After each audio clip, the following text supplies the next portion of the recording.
السلام علیکم ورحمۃ اللہ وبرکاتہ۔ میرا نام ہے ساجد محمود اور آپ دیکھ رہے ہیں میرا یوٹیوب چینل ساجد انسپائر۔ امید ہے کہ آپ خیریت سے ہوں گے۔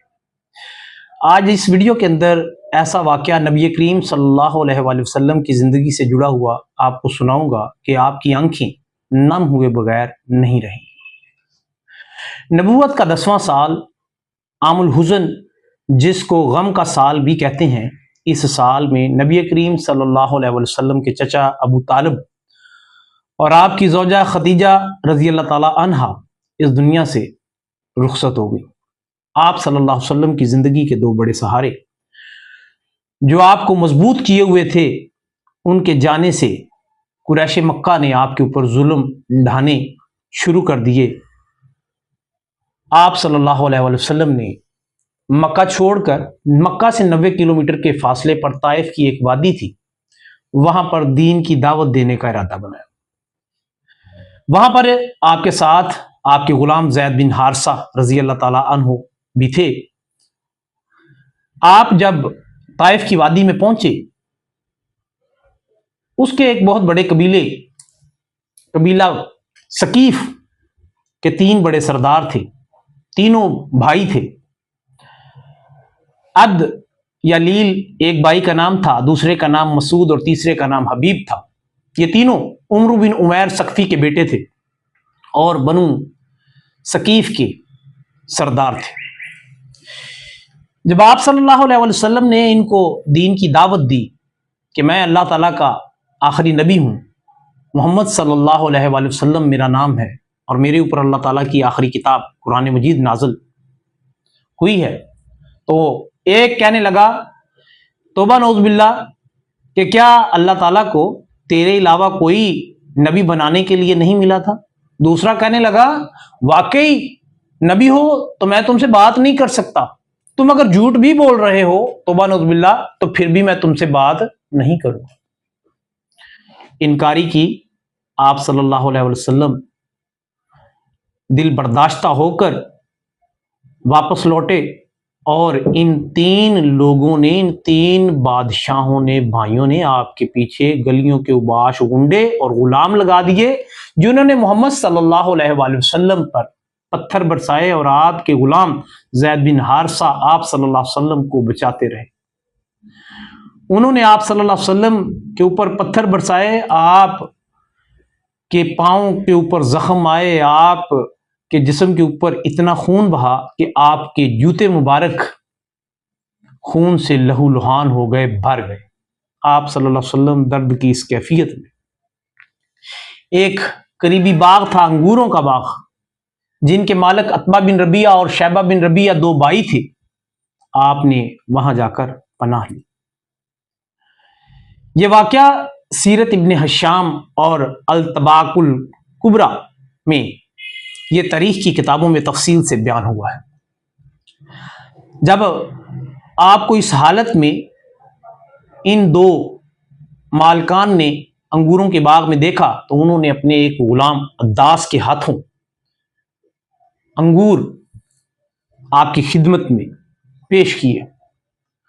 آپ صلی اللہ علیہ وسلم نے کراہتے ہوئے وہ انگور کھانے سے پہلے بسم اللہ پڑھی۔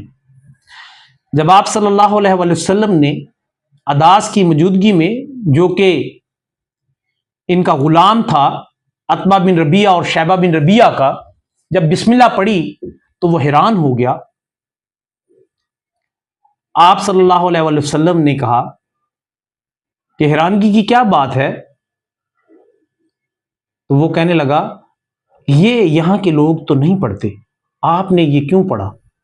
آپ صلی اللہ علیہ وسلم نے پوچھا عداس تم کہاں کے رہنے والے ہو؟ عداس کہنے لگا میں عراق کا رہنے والا ہوں اور میں مذہب عیسائی ہوں۔ آپ صلی اللہ علیہ وسلم نے فرمایا کہ عراق میں کس جگہ کے رہنے والے ہو؟ تو کہنے لگا میں نینوا کا رہنے والا ہوں۔ آپ صلی اللہ علیہ وسلم نے فرمایا یہ تو یونس علیہ السلام کا شہر ہے۔ تو عداس کہنے لگا آپ یونس علیہ السلام کو کیسے جانتے ہیں؟ آپ صلی اللہ علیہ وسلم نے فرمایا یونس علیہ السلام میرے بھائی ہیں، وہ بھی اللہ کے نبی تھے اور میں بھی اللہ کا نبی ہوں۔ جیسے ہی یہ الفاظ آپ صلی اللہ علیہ وسلم کے لب مبارک سے اس اداس نے سنے جو مضمون عیسائی تھا، تو وہ فوراً آپ صلی اللہ علیہ وسلم کے پاؤں میں گر پڑا، آپ کے ہاتھوں اور پاؤں کو چومنے لگا۔